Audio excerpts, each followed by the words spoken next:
वफाकी हुकूमत ने अवाम को नए साल का तोहफा दे दिया। पेट्रोल 10 रुपये 28 पैसे फी लीटर सस्ता कर दिया गया। पेट्रोलियम डिवीजन ने पेट्रोलियम मसनूआत की कीमतों में कमी का एलामिया जारी कर दिया। हाई स्पीड डीजल की कीमत में 8 रुपये 57 पैसे फी लीटर की कमी की गई है। पेट्रोल की नई कीमत 253 रुपये 17 पैसे फी लीटर मुकर्रर कर दी गई।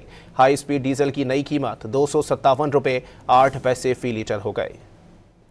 हुकूमत ने अवाम को नए साल का तोहफा दे दिया। पेट्रोल की कीमत में 10 रुपये 28 पैसे कमी कर दी गई है। इसी हवाले से मजीद जानते हैं डॉन न्यूज़ के नुमाइंदे फैसल हुसैन से। फैसल, मजीद बताइएगा। जी देखिए, बिल्कुल साढ़े नौ पर हुकूमत की जानिब से जो है आवाम को तोहफा दिया गया है।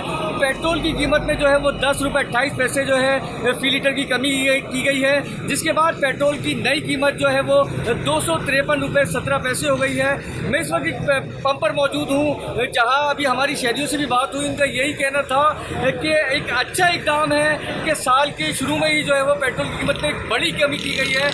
उनका यही कहना था कि अब उम्मीद है कि आने वाले साल में जो है वो महंगाई कम होगी, और जब पेट्रोल की कीमत कम होगी तो अशिया ज़रूरी की कीमतों में भी जो है वो कमी होगी। लोग जो है हुकूमत के इस काम को सराह रहे हैं। उनका यही कहना है कि हुकूमत की जानिब से पेट्रोल की कीमत जो है वो मज़ीद जो है उसमें कमी की जाए, ताकि जो है उनको मज़ीद रिलीफ मिल सके। जी।